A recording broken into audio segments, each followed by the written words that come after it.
우리 개념책 문제는 다 풀었고요. 자, 실전책 32쪽으로 가겠습니다. 네, 32쪽, 이제 33쪽에 있는 문제 풀어볼 건데요. 자, 여기 보면 지문은 우리가 읽은 그 지문이 그대로 실려 있기 때문에 따로 뭐 본문을 정리하지 않아도 될 것 같아요. 바로 문제 풀겠습니다. 이 글에 대한 설명으로 가장 적절한 것을 물었어요. 자, 1번부터 글쓴이가 과거의 경험을 통해 느낀 점을 솔직하게 서술한 글 맞아요. 이런 글을 우리가 수필이라고 부릅니다. 이 글의 갈래적 특성을 알고 있는지 묻는 문제예요. 갈래와 관련한 문제입니다. 그래서 1번이 적절해서 정답이고요. 2번 작품 속의 인물들이 말과 행동으로 내용을 직접 전달하는 글이라고 했어요. 작품 속의 인물들이 말과 행동으로 직접 내용을 전달한다? 그렇다면 서술자가 따로 없다? 맞아요. 극문학입니다. 희곡이나 시나리오처럼 대사와 지시문으로 이루어지는 걸 말하는 거고요. 3번으로 가면 글쓴이가 만든 허구적 이야기를 작품 속에 서술자가 전달하는 글이다. 허구, 상상해낸 이야기 서술자가 있어요. 네, 이건 소설에 관한 설명이지요. 자, 그 다음 4번 함축적이고 상징적인 언어를 사용해서 주로 글쓴이의 정서를 표현하는 건 네, 시입니다. 그리고 객관적 근거를 제시하면서 글쓴이의 주장을 논리적으로 전개한다. 주장하는 글이죠. 우리가 흔히 논설문이라고 하는 글에 대한 설명입니다. 그래서 수필이란 갈래를 제대로 이해하고 있는지 묻는 문제였고요. 자, 2번으로 가겠습니다. 이 글에 나에 대한 설명으로 가장 적절한 걸 물었어요. 자, 이거 수필에서 아주 많이 출제되는 문제예요. 수필은 글쓴이가 직접 자신이 경험한 걸 사실적으로 쓰기 때문에 글쓴이의 개성이 아주 잘 드러나는 문학입니다. 그래서 글쓴이인 나에 대해서 많이 질문하니까요. 한번 봐주십시오. 새로운 문화에 대해 관심과 호기심이 많다. 어떤가요? 인디언 세계 문화에 관심 많죠? 맞습니다.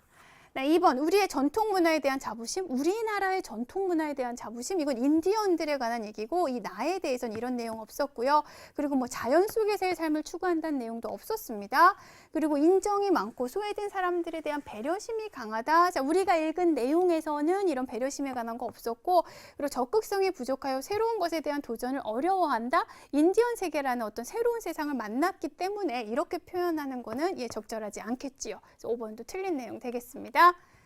자, 3번으로 가면 이 글을 읽은 후의 반응으로 적절하지 않은 것을 물었어요. 자, 이 글을 읽은 후의 반응 이제 하나하나 보겠습니다. 인디언들을 만나면 쓸데없는 질문은 하지 말아야지. 어때요? 맞아요. 왜? 질문보다는 침묵으로 상대를 느끼는 걸 중요하게 생각하니까 적절한 반응이고요. 인디언들과 친해지고 싶으면 오랜 시간을 만나는 것이 좋겠군. 왜요? 이들은 오랫동안 묵묵히 만나봐야 상대를 안다고 했어요. 이것도 적절한 반응. 연습을 한다고 해서 인디언의 침묵을 제대로 따라할 수 있는 건 아니겠군. 흉내가 아니라 내 마음에서 존재의 평화로움에서 우러나와야 한다고 했으니까 이것도 제대로 이해한 거고요. 그다음 인디언들은 여러 부족으로 나뉘어 있지만 모두 동일한 언어를 사용하나 봐. 이거 완전 오해한 거죠. 나의 모국어는 침묵이라는 게 우리 모국어가 다 똑같다고 말하는 게 아니에요. 부족마다 언어가 다르다고 했습니다. 4번이 틀린 내용 정답이 되고요. 그다음 인디언들을 처음 만날 때 상대방이 대화를 하지 않는 것에 당황하지 말아야겠군. 왜요? 그들은 침묵으로 상대를 느끼는 게 더 적절하다고 생각을 합니다. 이것도 맞는 반응이 되겠지요. 다음 4번으로 갈게요. 이 글의 내용을 정리한 것이다. 적절하지 않은 것은 자 어떻게 정리했나 보겠습니다. 경험과 깨달음으로 나눠서 정리를 했네요. 선생님이 수필에서는 이런 경험, 깨달음 정리하는 거 좋다고 했었죠. 한번 볼게요. 천막 안에서 반응을 보이지 않는 인디언들을 만났고요. 그들을 통해서 상대를 느끼기 위한 가장 좋은 방법이 침묵임을 배웠습니다. 맞는 내용. 미국에서 돌아와 진정한 침묵을 실천하며 다님. 이거 어떤가요? 미국에서 돌아와서 침묵을 실천하며 다닌 것까지 맞아요. 틀린 건 진정한 침묵이 아니라 단순한 흉내였다는 거죠. 그래서 괴팍하다는 평을 받았다 했습니다. 그래서 2번이 틀린 내용이요. 2번이 정답입니다. 네, 침묵은 마음의 평화에서 저절로 나온다는 거. 이걸 깨닫게 되죠. 그 괴팍하다는 평을 들으면서.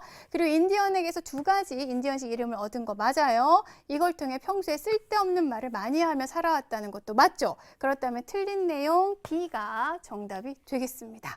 조금 요걸 정확히 찾아야 돼서 어려웠을 수도 있어요. 자, 틀린 부분 잘 봐주시고요. 자, 5번으로 갈게요. 기억의 의미로 가장 적절한 걸 물었습니다. 나는 글을 쓰는 작가이며 인디언 세계에 무척 관심이 많고 잘 부탁한다는 말을 했어요. 여기서 잘 부탁한다는 건 뭐 나를 잘 대접해달라 이런 뜻이 아니라 인디언 세계에 대해서 많이 알려달라는 거겠죠.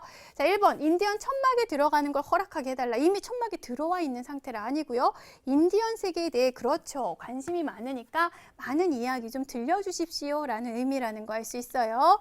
네, 3번 인디언 세계에 관심을 가질 수 있도록 도와달라. 이미 관심을 가지고 있기 때문에 적절하지 않고 뭐 다양한 인디언 부족을 만나게 해달라. 뭐 다양한 부족에 대한 얘기는 한 적 없고요. 뭐 다양한 부족을 만나고 싶다는 얘기 한 적 없고요. 그다음에 인디언들의 침묵 문화에 대해 경험할 수 있게 해달라. 아직 침묵 문화를 경험하기 전입니다. 그래서 알지 못하는 상태니까 이것도 적절하지 않겠죠? 자, 다음 6번으로 갈게요. 니은의 의미로 적절한 걸 물었어요. 자, 니은. 그런데 그들은 아무런 반응도 보이지 않았다. 내가 열심히 자기소개를 했는데 왜 아무런 반응을 보이지 않았는가? 1번. 나의 방문이 불쾌해서 아니에요. 내가 하는 말을 이해 못해서 아니에요. 나의 존재를 보다 잘 느끼고 싶어서. 이들은 침묵을 통해 상대의 존재를 더 잘 느낄 수 있기 때문에, 느낄 수 있다고 생각하기 때문에 같은 방식으로 반응한 것 뿐입니다. 정답은 3번. 나의 존재보단 허공에 관심 많은 거 아니고요. 자, 나가 하는 말에 흥미를 느끼며 더 듣고 싶어서 기다린 거 아니에요. 자, 침묵을 통해서 상대를 더 잘 느끼기 위한 겁니다. 이것도 적절하지 않아요. 자, 7번으로 갈게요. 디귿에 들어갈 나의 인디언식 이름을 조건에 맞게 쓰라고 했어요. 자, 내가 얻은 인디언식 이름 2개가 있었는데요. 자, 또 하나의 이름을 쓰는 건데 바로 뒤에 힌트가 있어요. 궁금한 점이 많아서 눈만 뜨면 질문을 퍼부어 됐대요. 그럼 질문을 많이 했다는 건데 인디언식 이름을 자, 조건에 맞게 쓰라고 했어요. 라의 내용을 참고하래요. 라의 내용에 보면 나의 인디언식 첫 번째 이름이 나와 있어요. 뭐예요? 너무 많이 말해 라고 나와 있죠. 이걸 참고해서 이런 형식으로 쓰라는 겁니다. 그리고 3어절 또는 4어절 띄어쓰기를 기준으로 3덩이 또는 4덩이가 되게끔 쓰라는 거예요. 너무 많이 말해 띄어쓰기를 기준으로 1, 2, 3덩이죠. 이런 형태로 쓰라는 겁니다. 자, 그럼 질문을 했으니까 너무 많이 물어봐 이런 내용이 되겠지요. 즉 너무 많이 물어봐, 너무 많이 물어, 뭐 너무 많이 질문해 다 정답이 되겠습니다. 자, 그럼 이제 고난도 응용 문제만 남았습니다. 자, 33쪽 1번 문제 보겠습니다. 보기는 이 글에서 생략된 일부분이다. 보기를 참고해서 이 글을 이해한 내용으로 적절한 걸 물었습니다. 자, 생략된 부분 내용 한번 볼게요. 라코타족 인디언 서 있는 곰은 이렇게 말을 합니다. 침묵은 라코타족에게 의미 깊은 것이었다. 라코타족은 대화를 시작함에 있어서 잠시 침묵의 시간을 갖는 것을 진정한 예의로 알았다. 대화 전에 침묵의 시간을 갖고 상대를 느끼는 게 예의라는 거죠. 그래서 말 이전에 침묵이 먼저라는 걸 잊지 않았던 거다. 슬픈 일이 닥쳤거나 누가 병에 걸렸거나 누가 죽었을 때 정말 힘든 일이 있을 때 나의 부족은 침묵하는 걸 잊지 않았다. 어떤 불행 속에서도 침묵하는 마음을 잃지 않았다. 이건 무슨 뜻이에요? 진짜로 상대의 마음, 그 아픔에 공감해 주는 거라고 할 수 있겠죠. 자, 그럼 이걸 염두에 두고 선지를 보겠습니다. 이 서 있는 곰은 침묵의 가치를 부정하는 거 아니에요. 긍정하고 있고 서 있는 곰은 가의 나를 보면서 예의가 없다고 느낄 수 있죠. 왜 처음 만나면 침묵으로 서로 이제 느껴야 되는데 막 말을 했으니까 가능합니다. 2번. 자, 그다음 3번. 서 있는 곰은 가의 그들이 침묵하는 이유를 불행하기 때문이라고 볼 수 있다. 자, 서 있는 곰은 가에 그들이 침묵하는 이유가 불행하기 때문. 가에 있는 그들은요. 자, 내가 얘기를 했을 때 침묵으로 느낀 게 그게 상대를 잘 느낄 수 있는 방법이라서 예의를 갖춘 겁니다. 불행하기 때문이라고 볼 수 있는 거 아니지요. 그다음에 서 있는 곰은 다의 나를 보면서 말이 너무 많다고 생각할 수 있다. 다 부분에서는 내가 이제 흉내내는 부분이에요. 그래서 말을 안 하고 있죠. 그래서 적절하지 않고요. 그다음에 5번. 서 있는 곰은 라의 나를 보면서 인간의 삶을 살게 되었다고 평가할 수 있다. 지금 뭐 침묵을 지키고 안 지키고가 인간이냐 아니냐를 결정하는 건 아닙니다. 이것도 적절하지가 않아요. 자, 그래서 맞는 내용 2번이 정답이 되겠습니다.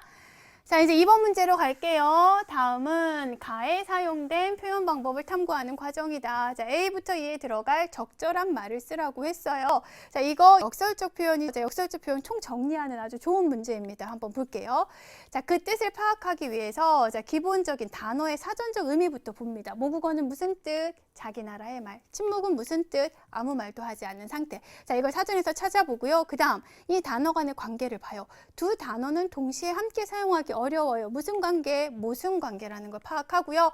그럼 이 문장에 어떤 글쓴이의 의도가 담겨 있냐? 예, 말보다 오히려 침묵이 중요하다라는, 즉 인디언들은 말보다 침묵으로 상대방을 이해하는 걸 중요하게 생각한다는 의도가 담겨 있죠. 그럼 이런 의미를 담고 있는 모순된 표현이니까 어떤 표현? 역설적 표현이 사용되었다라고 여러분이 정리를 해주시면 되는 거예요.